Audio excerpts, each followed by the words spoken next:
that's supposed to grab on that tire. This one is grabbing, but let's say that it's not. So what we're gonna do is we're gonna unlock the brake. And then on this chair, we're gonna take a 3/16 wrench and we're gonna loosen these bolts right here because this is on a track and it's gonna move this whole apparatus forward or backward. We're gonna loosen that one.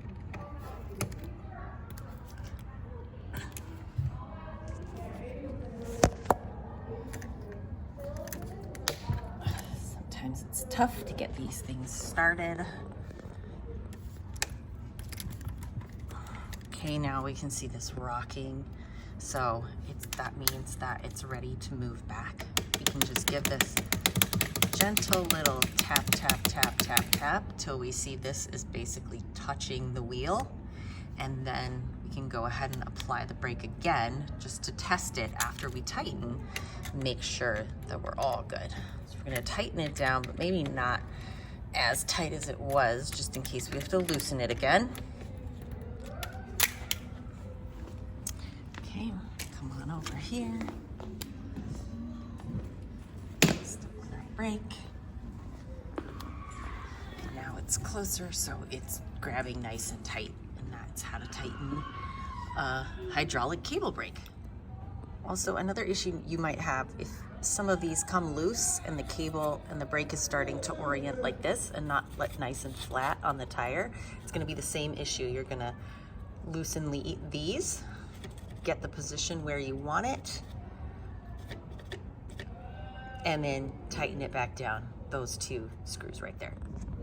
Some common things to look for if you start to notice that there's a cracking right here at the junction into the brake, or any cracking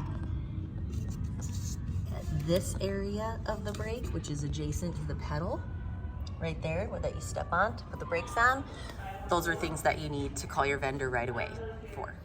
Okay, so let's take a look at how to adjust a foot lever brake. So this brake is holding really nicely, but let's say that it wasn't. We could start here because this attachment controls where this brake is sitting on this whole pipe relative to the wheel. So if we loosen this whole mechanism, and I'm using a 3/16 wrench. Sometimes it's tough to get these things started. Okay, we gotta get them both loose. Oh, and see, now we're loose. Now we can tap, tap, tap, tap, tap that brake to get it closer to the wheel, which is gonna help it tighten. Also, if you notice there's an angle adjustment here, sometimes if these brakes get hit by a doorway, they'll end up this way or they'll end up that way and they won't grab as well. You really want to get them at a nice 90-degree angle to the frame so that it will hold this wheel optimally. So if we have it right where we want it, I'm going to tap this back a little bit because it was right where we needed it. Then we're going to tighten it back down again. But again, with a lot of wheelchair adjustments, we want to do it just like we're putting on a tire. We got to do one screw, then the other one. If we tighten this one, this far one down all the way, then this sort of clamshell piece right here is going to stay open on this side and closed on this side, and we won't be able to get a really good tight lock on that. And then our brake is going to come loose. And then give the brake a check again.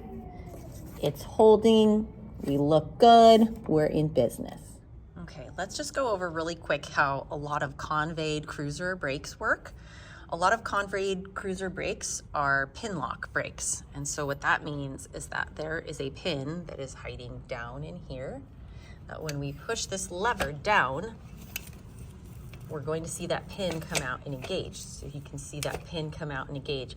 However, if it's not perfectly lined up with the hole, it's not going to lock. So sometimes you have to push down on these and kind of rock the chair back and forth, and then you can push it down all the way, which is then going to lock that pin all the way into this whole mechanism here, which is actually what's providing the lock.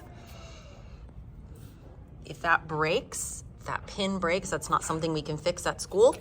It's something that needs to be replaced by the vendor. The whole pin, actually this whole bar needs to be replaced. If you notice that the pin is starting to chip, or there's an issue with it, or one side is locking and the other side isn't, that's a time that you need to call the vendor right away and get that bar replaced so that it does not completely fail.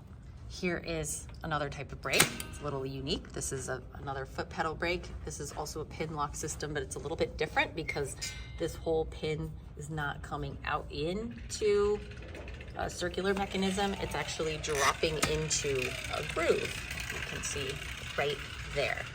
So this brake, if it wasn't working, we could probably tighten some things up here and here. It would be difficult to get to. We'd have to take off this wheel first. But otherwise, as long as that this spring is working well and these grooves don't have any breakage, when they start to get broken, that's when you need to get a new wheel. Then we're in business. If this spring starts to fail, things start to get more difficult or way too easy to push down, so we need to call the vendor, because that again is not something that we can fix at school. We don't have extra springs.